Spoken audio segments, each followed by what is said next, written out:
دەستەی کارجێڕی هەردوو ئەنجومەنی هەریر و خەلیفانی کۆمەڵی ئیسلامیەوە بە خێراتنی گەرمی ئەوەی بەڕێز و خۆشەویست دەکەین و بەناوی ئێوە و بەناوی هەردوو ئەنجومەنیشەوە بە خێراتنی بەڕێز مامۆستا عەلی باپیر ئەمیری کۆمەڵی ئیسلامی و وەفدی هاوڕێی و هەروەها برایانی مەڵبەندی هەشتی سۆران و بەڕێز مامۆستا مەڕوان سەرۆکی فراکسیۆنی کۆمەڵی ئیسلامی دەکەین. ئازان و خۆشەویستان لە خوای پەروەردیگار داواکارین کە هاتنتان بۆ ئێرە بکاتە مای خێر و خۆشی و هەر هەنگاوێکتان بۆ ئێرە بکاتە توێشووی دواڕۆژتان و لە کردارە چاکەکانتان هەژماری بکات. ئازیزان، ئەمڕۆ لە ئەنجومەنی خەلیفانی کۆمەڵی ئیسلامی بە هاوبەشی لەگەڵ ئەنجومەنی هەریر کۆڕێکمان بۆ بەڕێز مامۆستا عەلی باپیر لە ژێر ناونیشانی هۆشیاری تاچی کورد لە قۆناغی ئێستادا ساز کردووە. بەڵام بەر لە دەستپێکی کۆڕەکە بۆ ڕازاوەترکردنی کۆڕەکە بە چەند ئاەتێک لە قورئانی پیرۆز دەست پێ دەکەین لەلایەن بەڕێز مامۆستا مەلا داودەوە با جەنابیان فەرمێت. أعوذ بالله من الشيطان الرجيم.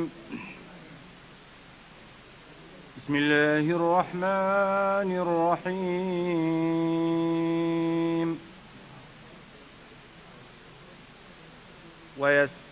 ويستعجلونك بالعذاب ولولا أجل مسمى لجاءهم العذاب وليأتينهم بغتة وهم لا يشعرون.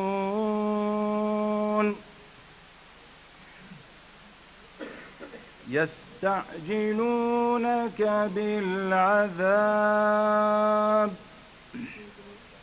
وإن جهنم لمحيطة بالكافرين.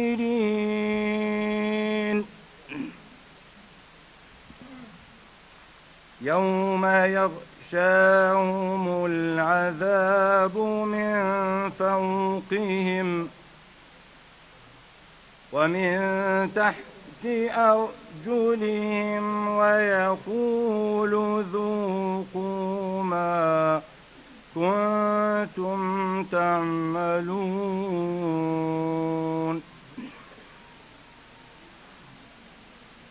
يا عبادي الذين آمنوا إن أرضي واسعة فإياي فاعبدون. كل نفس ذائقة الموت ثم إلينا ترجعون.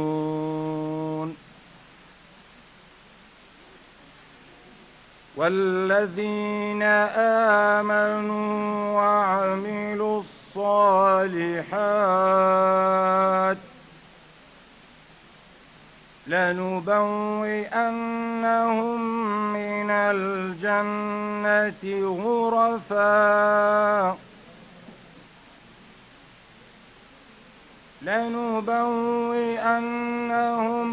من الجنة غرفا تجري من تحتها الأنهار خالدين فيها نعم أجر العاملين.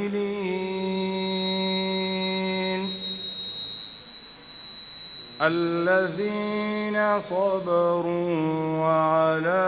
ربهم يتوكلون.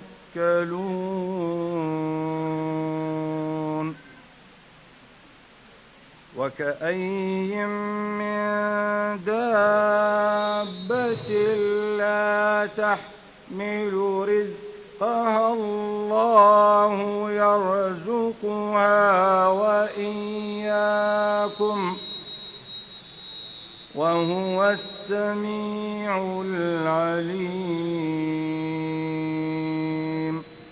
صدق الله العظيم. خوای پەروەردیگار پاداشتی بەڕێز مامۆستا مەلا داود بداتەوە. ئازان ئێستا سەرنجتان ڕادەچێشین بەوتە بە نرخەکانی بەڕێز مامۆستا عەلی باپیر با جەنابیان فەرمێش. بسم الله الرحمن الرحيم. الحمد لله وصلى الله تعالى وسلم وبارك على رسول الله محمد وآله المهتدين بهداه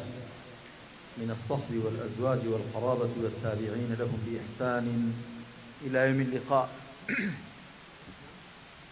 مامۆستایانی بەڕێز ڕیسپیانی محتەرەم برایان و خوشکان خەڵکی خەلیفان و ناوچەکانی دەوروبەری زۆر خۆشحاڵم کە ئەم شەو لەم کۆڕەدا بە دیدارتان شاد دەبم.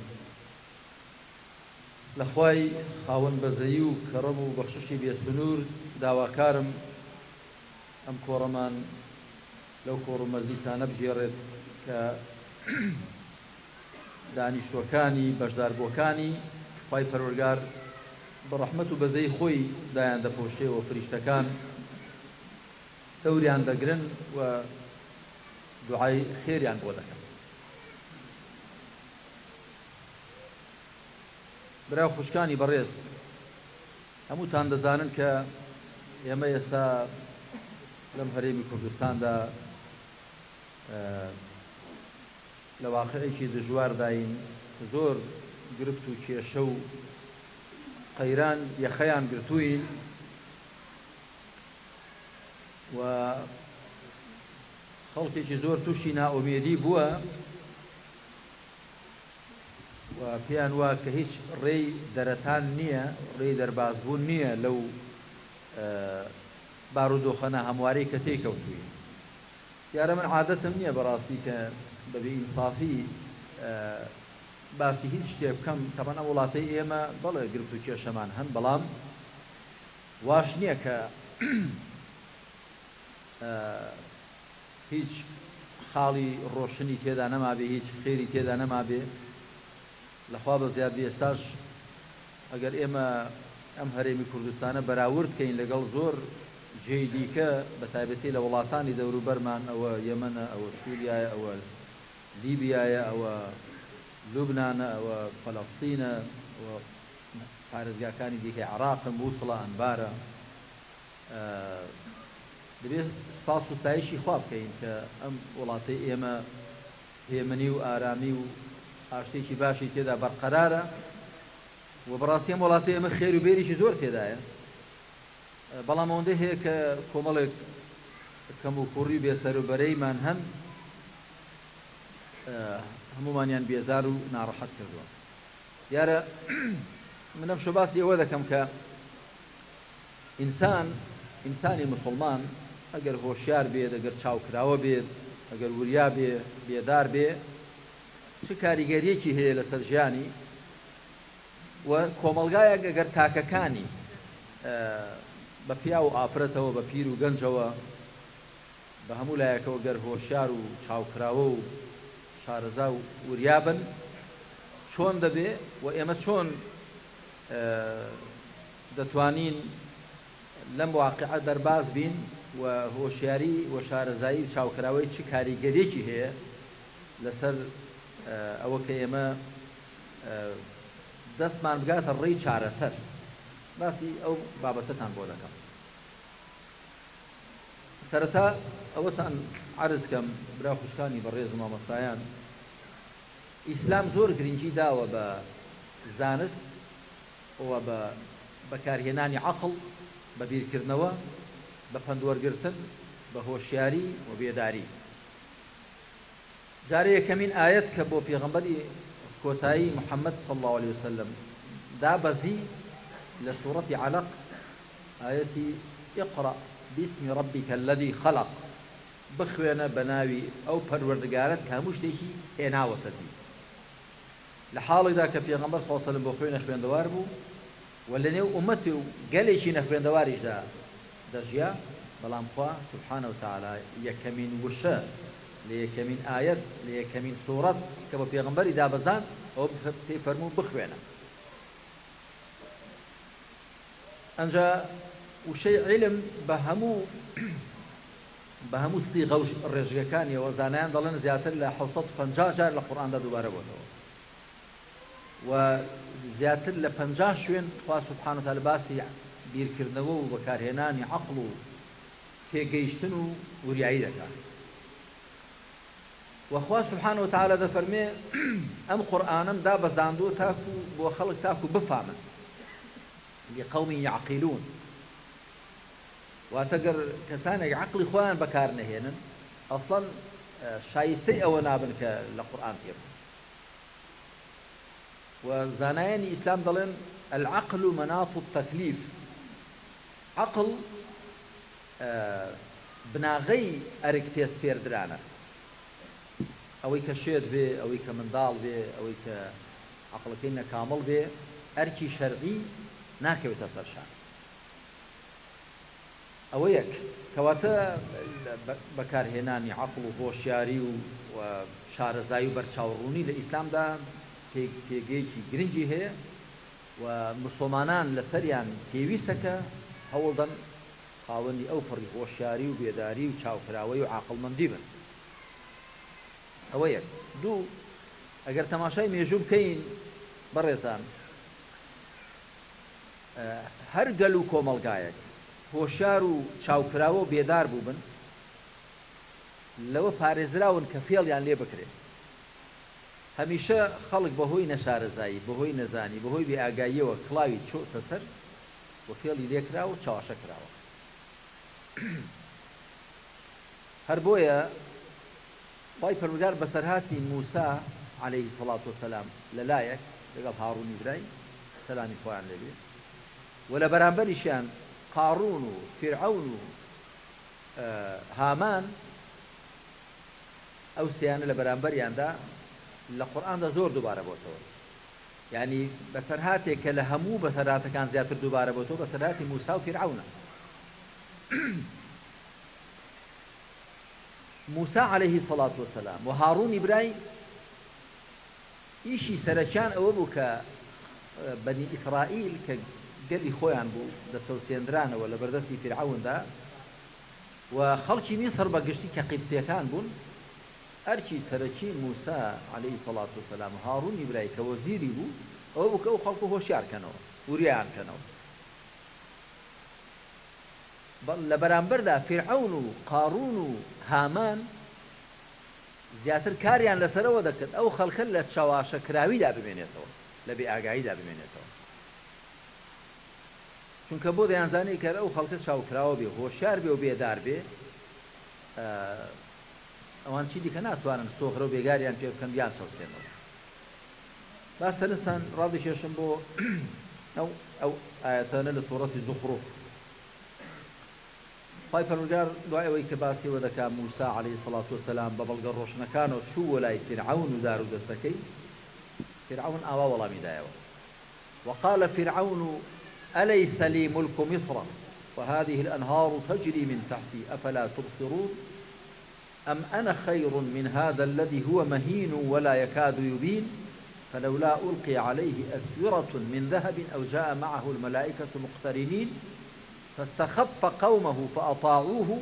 إنهم كانوا قوما فاسقين فلما آسفونا انتقمنا منهم فأغرقناهم أجمعين فجعلناهم سلفا ومثلا للآخرين طيب هذا فرمي فرعون بوتي آية ملك مصر هي من نية كما شاهد شلون خلق شواشرك آية أو ملك مصر حكمراني مصر هي من نية وأو ربارانا بجير كوشككانم دادرون آية نابينا سرنج نادن أم دادل آية من باشترم يعني أو كابراية ما بسي في موسى عليه الصلاة والسلام أم أنا خير من هذا الذي هو مهين في أبي شيء طبعا وقصي فرعون هذا في أبي شيء سوكا كم بايخة أم نجوها مسهرة ملك صلاة هي ولا يكاد يبين وخريك هرنا زاني قساني شكا يعني ناتواني ما بس يخوي رون كاتوا وأيضا الله فلولا ألقي عليه أسورة من ذهب أو جاء معه الملائكة مقترنين دبوايا بازني زير دەستبان یاخود فریشتە لەگەڵی هاتبان هاوجود بان لەگەڵی دا هاوشانی بان مادام نەبازنەی زێڕی لە دەستن نەفریشتەشی لەگەڵدان کەواتە ڕاست ناکات پێغەمبەر نییە نوێنەری خوا نییە خوا چ دەفەرمێت قەومێک بەوە هەڵخەڵەتێن بەو چاواشەکاریە دیارە قەومێکی خەفیفن خەفیف یعنی سووکن خوا دەفەرمێت فاستەخەفە قەومەه فەئەطاعوه قەومەکەی خۆی سووک هاتە بەرچاو سووکەڵە بوون جا يعني لروي نيوروكوا عقليان سوبو لروي محتوى كان بوش بو فاستخف قومه فأطاعوه أوانيش بقسيان أول معناه دي كيف فاستخف قومه خوي عاقل سوك هل غلطان من شواشي كردن شاو بستي لي كردن كلاوي لسرنان فأطاعوه بوشي بقسيان كرد إنهم كانوا قوما فاسقين أوانا كوماليشي لا تربون لحكم عقل لا يندابو لحكم تطرف لا يندابو لحكم شريعة لا يندابو دعي خواد فرمي فلما آسفونا انتقمنا هموما نغرو كردن هما خلكاندن وجعلناهم سلفا ومثلا للآخرين وكرمانا بل كندو عبرت بو خلشي دي كلا دعانا وديا كواتا فرعون للرئيس شو زفري بخلقه كبرت للرئيس هو كم فام بون ورد نبون وشعر نبون وريا نبون تماشاو كان برزان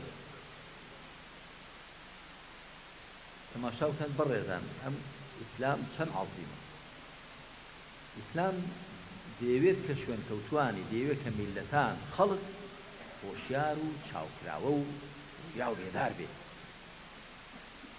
ديوك أهل علم وعقل بو أوي كسانك أخوان إذا كان بفرعون وبنا حق أخوان بسدى سفير زفريان في نفسه أويك بفيرشوانه وتماشاب كان أجر خلق هو شار بي شون من نادا بو استمو بو خرابو الله خلقه خايف فرقال لباسي جادوگركاني فرعون دا دعاء أوي موسى عليه الصلاة والسلام لقال فرعون دار ضرورة بيته فرعون جادوگراني ببانك وقيل للناس هل أنتم مجتمعون لعلنا نتبع السحرة إن كانوا هم الغالبين بخلق قتاها متان كوبون وخلقنا طبعا لسورة طه هذا خايف الرجال الله فرعون بموسى يقول موعد إقدام دابني لا نخلفه نحن ولا أنت مكانا سوى شوين يجي تاخذ به غرفان يجي تاخذ نأيما دواب كوين نتوه تليك كذا بين كو كذا ساعات وش نورة ساعات وان دورة ما أجمع ليك دي بيو إما بين ميدانك هي توش ورا أتو موسى لقال هارون براد ورا ومش أو جادو قرانا جن دام دخوا أتو شو مدبر ذيك كتو جادو قري موسى دفرمي موعدكم يوم الزينة وأن يحشر الناس ضحى موعد من روجي زينة به روجي جشن روجي شان هبو ديارة جن جواني على بركر وشون دري أوانا وأن يحشر الناس ضحى وبيشني ورو بروني ورو خلق كوبا كيتوا شو كاتا روش بدروي ودنيا روناك وهم كذابين جاب بس أو جملة ك دواي أوي فرعون جادو جركان خوي ديني وموسى عليه الصلاة والسلام بخوبه وقشانكي هارون براشي لقال جاك بس كان لقال أنا هو أخذ فرمي إنني معكما أسمع وأرى من لقال أنا مدشبين مو دشبيستر جادو جركان دين وجاء السحرة فرعون قالوا أئن لنا لأجرا إن كنا نحن الغالبين جادو جركان هذا لا فرعون قتيان كريمان دديه أجر إيه مزالوين فداش من دديه خلاط من دكي قال نعم وإنكم إذا لمن المقربين يبالي لو أنا دبل كزور لقمتان نزيد خمو يعني جادو جركان فيشوي إيماني بيرن فيشوي هو شارب لو فيشوي ضل يعني بيدار بيتوا شاوري خلقتوا براتك كريو فداش ديشان لفرعون ده دواي أويكا أوي موسى ذيكا ديبينن جا همو خاون مهنيك همو خاون صنعتك دزاني صنعتك هو تاشوي ضروري هو جادو جركان زور باش ديان زاني جادو تاشوي ضروري ومعجي فرق جوازي بين معجزة وجادو شيء كاتێک ئەوەی موسایان بینی تەماشایان کردەوە سحر نییە گۆچانێکی فڕێدا و هەرچی مار و حەزیاب و کە بە سحر دروستیان کرد هەمووی قوتدا فإذا هي تلقف ما يأفكون هەمووی قوتدا دەڵێ بوو بە مارێکی زۆر گەورە کە دەوری ئەو مەجلیسەی هەموودایە ئەو خەڵکە کە کۆ ببووە و سەری لە سەکی چێدانا و زاری ئاوا کردەوە کاتێ ئەویان بینی زانیان ئەوە لە جۆری سحر نییە هەموو سەجدەیان برد بۆ خوا و ئیمانیان بە موسا هێنا کە پێغەمبەری خوایە و ئیمانیان بە هاڕون هێنا کە پێغەمبەری خوایە فرعون هەڕەشەی لێکردن جارێ ئەوانیشی تۆمەتبار کرد جارێ و جادوگەرانە فرعون هەموو بۆ خۆی کۆی کردنەوە کەچی تۆمەتباری کردن کە ئینەه لەکەبیرکم الذی علمکم السحر ئەو گەورەیەتانە ئەو فێری جادوی کردن بۆی خەڵکەکە چاواشە بکات ئەگەنا بۆ خۆی جادوگەرەکان هی خۆی بوون بۆ خۆی پەروەردەی کردوون وەکو چۆن ئەو ڕاگەاندن کارانەی کە لە پشت ئەو کەناڵانەوە کە چیان پێ بگوتری ئەوە دەڵێن بۆ خۆیان بە عەقڵ خۆیان بیر ناکەنەوە بەڵکو چیان پێ بگوتری وا دەڵێن جادوگەرەکانیش ئەوە بوونی فرعون دی خۆی بوو کەسی پیان تۆمەتباریان دەکات دەڵێ ئەوە ئەو گەورەیەتان بوو کە بۆ خۆی فێری سحری کردوون بۆیە بۆ خۆی لێوە سحرەکەی لە ئێوە بەقووەترە هەندێک یعنی هەندێک هونەری جادو هەیە فێری ئەوەی نەکردووە بۆ خۆی هێشتێتەوە بۆی ئاوا بەسەرتان دەزاڵدوو دوای هەڕەشیان لێ دەکات دەڵێ لەئوقەطعن ئەیدیەکم وأرجلکم من خلاف ولأصلبنکم ئەجمعین دەست و پێتان ڕاست و شەم دەبڕم هەمووشتان هەڵداوەست لە شوێنێک دەفەرمێ فی جذوع النخل دارخورما یعنی دەستی ڕاستیان لەگەڵ پێی شەفیان دەبڕێ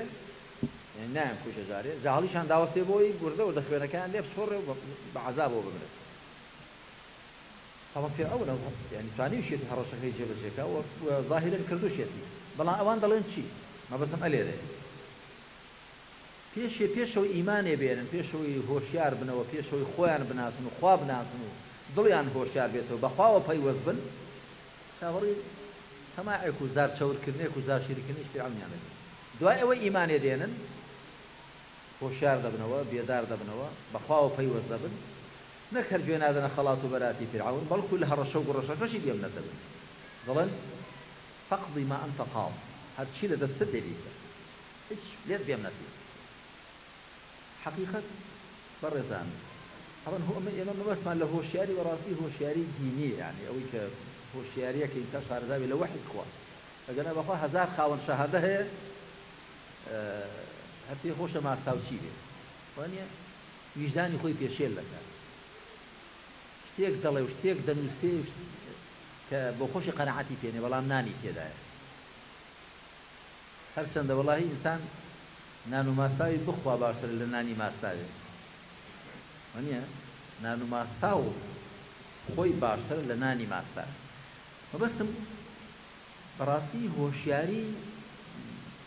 و شارەزایی لە وحی خوا لە پەیامی خوا ئینسان ئازاد و ئازادەکە ئەگەنا زۆر کەسێ خاوەن شەهادەیە دکتۆرای هەیە شارەزایە پرۆفیسۆرە بەڵام تەماشا دەکەی چونکە شارەزایەکەی ئیلتیزامی لەگەڵدانیە ئیمانی لەگەڵدانیە بەخواوە پەیوەست نییە تەماشا دەکەی وەکو گوتم ویژدانی خۆی پێشێل دەکات جا برا خۆشکانی بەڕێز ئێمە لەم وڵاتەدا هەموو زۆرم بیر لێ کردوێتەوە طبعا کە هەمومان بەرپرسیاری خۆمان لەم واقعە دەرباسکەین ئەگەر پێمان وابێ هەندێک کەس پێیان وایە شتەکە زۆر سادەیە ئەو حیزبە لا بچێ ئەو حیزبەی دیکە بێ ئەو شەخصە لا بچێ شەخصێکی دیکە بێ شتەکە کۆتایی بێ وانییە تو لە هەرێمی کوردستان گەڕێ وڵاتانی دیکە تەماشا شوێنی وەکو میسڵ تەماشا چەند حاکم ڕۆیشتن و حاکمی دیکە هاتنە شوێنیان هەروە خۆی وانییە بۆ محەممەد مرسی فەقیریش هات لە هەڵبژاردنێکی ڕێوک و ڕەوانیشدا خەڵکی ڕەوایەتی پێدا بەڵام دیسان گەڕانەوە سەر بەزمی پێشێ ساڵێک لیان نەگەڕان حکمڕانی کرد کەواتە قەزێکە ئەوە نییە ینی دووچاوێک گۆڕێ بە دووچاوێکی دیکە و حیزبێک لابچێ و حیزبێکی دیکە بێت بەڵکو قەزێکە و یەکەم ئێمە دەبێت بە گشتی بەڕاستی بە گشتی وەڕانکاری بکرێت چونکە هەرچۆن بێ ئێستا هەر واقعێکی سیاسی تۆ تەماشای بکەی هەڵقڵاوی قەناعەت و ئیرادەی و خەڵک و جەماوەرەیە بەڵێ جاری واشەیە بە حکومڕانێک بە ئاگر و ئاسن پیش دەکات بەڵام هەر چۆن بێ ئەویش هێندێک خەڵکی هەر هەیە خەڵکێکی هەر هەیە کە لەگەڵی داوی لە باوەشی گرتووە و بۆ بۆ خۆشتان بینیتانەوە خۆ پێشاندانانەی دەکران لە میسڕ یعنی ئەوەی عەبدولفەتاح سیسیش کەم نەبوو چونکە بۆ ئەوانش خەڵکێکی زۆریان پێگەیاندووە لەسەر ئەو بەزمەی خۆیان کە قەناعەتی هەبێ بە وەزعی خۆیان بۆیە ئێمە ئەگەر تەماشای سیرە و ژیانی پێغەمبەران بکەین عەلەیهیم السەڵات وەسەلام بەگشتی بە تایبەتی پێغەمبەری خاتەم تەماشا دەکەین فعلا لە پەروەردەکردن و هۆشیارکردنەوەی تاکەکانەوە دەستی پێکردووە لە مەککە چەند تاچێک چەند کەسێک پێگەیەندران هۆشیار کران بێدار کران جا ئینسان بە زانیاری ڕاست و دروست عەقڵی هۆشیار دەبێت بەهۆی ئیمان و تەقواش دڵی بێدار دەبێت هیوا هەیە عەقڵەکەی هۆشیارە بەڵام دڵەکەی بێدار نییە هەتا دڵ بێدار نەبێ هەتا دڵ بەخواوە پەیوەست نەبێ هەتا دڵ پڕ لە ئیمان نەبێ معلوماتی نییە و مێشک ئینسان هیچ چاک ناکات دەزانێت ئەوە چاکە بۆ خراپە بەڵام نە چاکەکە دەکات و نەخۆشی لە خراپەکەی دەپارێت جارێوە کابرا دەزانێت فڵان شتە حرامە و زیان بەخشە بەڵام هەر بەشی تا فڵان شتە چاکە کەچی نایکا بۆ زانینەکەی هەر علاقەی بە عەقڵ و مێشتیەوە هەیە نەچۆتە نێو دڵ و دەرونی بگۆڕێ بۆ توانین بۆیە زۆر جار دەڵێم دەبێت حاڵی بوونەکە لە خۆماندا بکەینە حاڵ زانینەکەمان بگۆڕین بۆ توانین وێڕای ئەوەی کە شارەزاین دەبێت کاراژ بین ئەوە بە چ دەبێت بە ئیمان دەبێت ئەگەر بۆیە ئەهلی تەسەوف و عرفان ئەهلی تەزکیە لە هەموو خەڵکی دیکە بە تواناتر بوون لەوەدا کە بتوان خەڵک چاکە ئەڵبەتە ئەوانیان کە پابەت بوون بە قورئان و سونەت و شەریعەتەوە چونکە لەو بوارەشدا لادان و غەڵەت و فەڵەت بووە هەر وەکو بەگشتی لە هەموو نێو چین و توێژێکدا دەبێت بەڵام بە هەزار فەیلسوف ناتوان ئینسانێک چاک بکەن بەڵام یەک کەسی کە ئیرشادی ڕوحی دەکات کار لەسەر ئیرادە و ڕوحی خەڵک دەکات دەتوانێت خەڵک چاکە بۆ چونکە لە ڕاستیدا ئینسان لێرەوە چاک دەبێت لێرەوە یان چاک دەبێت یان خراپ دەبێت هۆشیاری کاریگەری هەیە بەڵام هۆشیاریە کە دڵبێداری لەگەڵدا بێت هۆشیارێک کە قەلب و قەناعەت و دڵ و دەروونێک لە پشتەوە بە دەفعی بکات ئەگەرنا وەکو گوتم زۆر کەس هۆشیارانە دزی دەکات هۆشیارانە گەندەڵی دەکات هۆشیارانە زوڵم دەکات هۆشیاریشە دەشزانێ زوڵم دەکات بۆی خوا سبحانه وتعالى بە جوولەکەکان دەفەرمێ أتأمرون الناس بالبر وتنسون أنفسكم أنتم تتلون الكتاب أفلا تعقلون آية فرمان بخلشي ضلان شاكب كان خوشتان لبير ذاكن لحالة ذاك كتابيش دخل النوا آية نافهمن واتوا في شيء نفهمنا بخلشي ولي شاكب كلام بخدني يعني خايف رجال يا أيها الذين آمنوا لما تقولون ما لا تفعلون كبر مقتا عند الله أن تقولوا ما لا تفعلون أي أواني إيمان ثاني هنا بوتشي شتيك ضلان كردوي بينا كان دولة دين جناحة شتيك ضلي كردوي بينا كده زمانه كبرى شيء دلسوزي هم ولا حقيقة إما دريو قطال ودرفت وشيشم عند قال كسني لخوا نك حسودي باري حرام بكسنا بين بقي حلالي بكسنا بين بلا من ده دلين أمولاتا خير بيري جزوري جدايا وأمولاتا ئێستا هێمنی و ئاسایشێکی گشتی تێدا هەیە بە بەراورد لەگەڵ شوێنەکانی دی دەرفەتی باشمان بۆ ڕەخساوە کە ئەگەر خۆمان بمانەوێت وردە وردە خۆمان پەروەردە بکەین خەڵکەکەمان زیاتر هۆشیار بکەین بێدار بکەین دەتوانین ئێمە توانایەکی بەشەری و توانایەکی مادی زۆر چاکمان لەبەر دەستدا هەیە کە ئەگەر بەکاری بێنین بۆ بنیاتنانی خۆمان بنیاتنانی کۆمەلگایەکی تەندروست و بەرەو پێشچوون کە ئەم هەوارە سیاسیەمان بەرەو سەربەخۆیی بەرین بەڵام بۆ بەڕاستی بە خۆشگەوبریان ناکرێت و بە قسە ناکرێت وەکو دەڵێ بە حەڵوا زار شیرین نابێت دەبێت لێ بنەوین و کار لەسەر خۆمان بکەین باشترین شتێک کە ئێمە خۆمانی پێپەروەردە بکەین و خۆمانی لەسەر بناغت پێبگەێنین و پێبگەێنین بریتێ لە ئیسلام، بریتێ لە قورئان و سنت، بریتێ لەو هیدایەتەی خوا. لە سێ شوێنان لە قورئاندا خوای پەروەردگار پێناسەی پێغەمبەر دەکا عەلەیهی سەڵات وەسەلام، دەفەرمێ هو الذي أرسل رسوله بالهدى ودين الحق، هم لسورة توبة، هم لسورة فتح، وهم لسورة صف. لسه شوينان أو دوباره دبيتوا يكشد لقرآن دا يكجار دوباره بيتوا هر قوري أدي شتيك لسه شوينان دوباره بيتوا حرسي شي وكوية هو الذي أرسل رسوله بالهدى ودين الحق وأو كسي أو ذاتيك في غنبري خوي روانك دو بهدايته ببرنامجي راسي شو إسلام بيش أو برنامج راس به سيستمي نظامي حياة به بريتي له هداية بوتاك دبي تاككان أو هدايته وربقرن أم جادتوان أو تاكان دتوانن ك أو هدايته أو شريعته بوكو سيستم ونظام جاني كومالاتي سياسي خواني في الركخة بداخل وضلهم يما لو إيمان إسلام باش استفادة ما نكردوا من لا شمان جاي لما بيش لأنقرة سرداني مقري هدفهم كده كاك صلاح الدين ميتار شوان انجا فيهم قلت برادران ايوا بيستوما ايوا حزبي شي تشابن يبقى ما تشابين يعني ماركسين يسارين قلت باشا جا ايوا لاني منير ملتي شي مسلمان وبحساب ايوا لو ديو تم لباشوري كردستان ايوا واد ناصرين كبحساب حزبي شي كردين بلان بيستوما دوانزه برلمانتاري كردستان هي يدي كهموي تركا وغيري كرد واوانا كان راسته يقول مو لسر شبنا غير كوبنا توكي ولا لسر كان لسر اساسي شب قراي وبلين ماركسيت واوانا كم قلتم كاك ملتي كرد بلاي كما ويهمو بشكاني كردستان بلاي كما وسطانا وتي مسلمانه غزيات رجني وسطانا وتين رجني ايوا بوتشي ناتشن لسر بنا غير اسلام شورش كان خباتي سياسي خباتي شكداري هرشي دي كان مليار ونيوك مسلمان لقلتان ده هاوسوس دبي وأو ماركسيتي إيوه دي كان بنا غبو شورش وخباتا كتان لشويني خوش كستي هناو إيشتي سوفيتي بيشو هلوشا نجا خو أوان لوي بوشيوه إما ليرش بداخوا دلن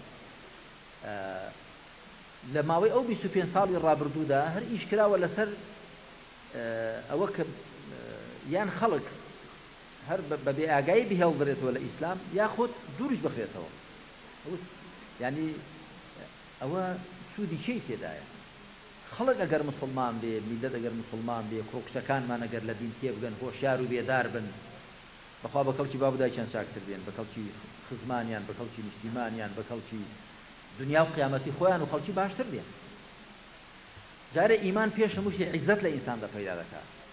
إيمان برشاوروني ده إنسان بهو إيمان إنسان خوي ده ناسي رابردو خوي ده زاني إصحاء ده زاني ده توي ده زاني حلال وحرام ليك زيادة كاتو دوست ودشمن ليك زيادة كاتو راسو سوي ليك زيادة كاتو إيمان شرايك اللي ضل ده العقل ده العقل ضل إنسان ده هو رف فيشان إنسان ده فهذا فرمي إن الذين آمنوا وعملوا الصالحات يهديهم ربهم بإيمانهم أواني إيمان يعني هنا وكردوا باشا كان خبه إيمان كان وهداية يعني ده وتلا الدنيا ده شاك ده زاني الشيب كاوشون كاتي وهاتو حقيقة دي مهمولايك أو إيمان وإسلام وهدايته وهذه خلق إسلامية في همو مسلمانك في هر كسك كخويبة أمتي في غمر دزاني عليه الصلاة والسلام كاتي وهاتو كإيمان بو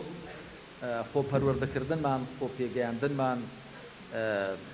قرينو بو قرآن قرينو بو ريشون ربازي پیغمبر صلى الله عليه وسلم كالربازي پیغمبرش هر بريتيلا تطبيقي قرآن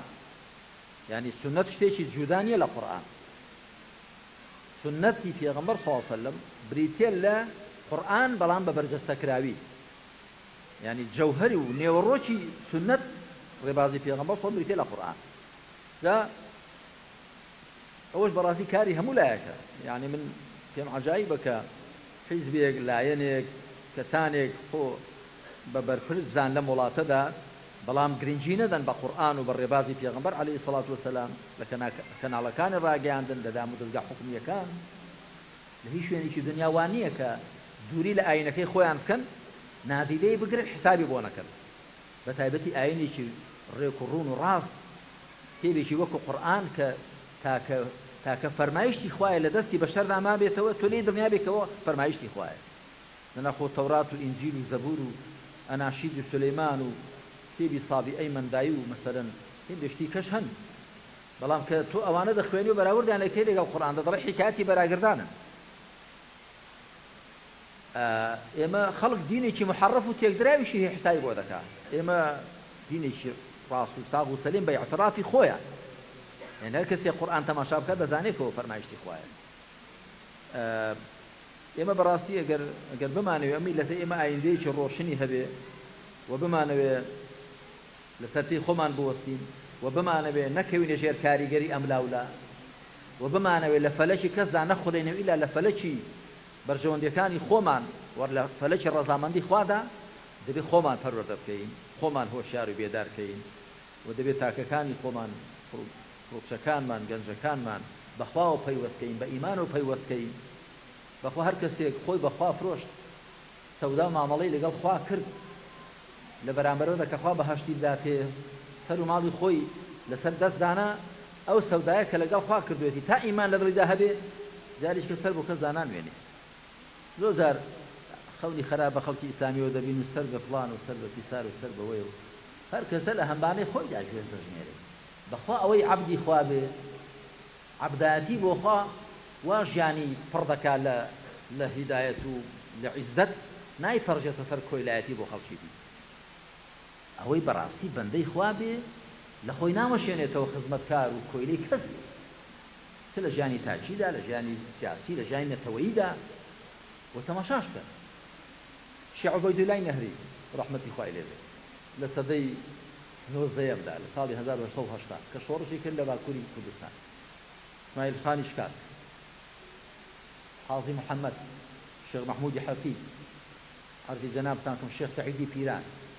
و دوای شێخ عەبدولسەلام بارزانی مەلا مستەفا یعنی هەموو ئەوانەی کە شۆڕشیان کردووە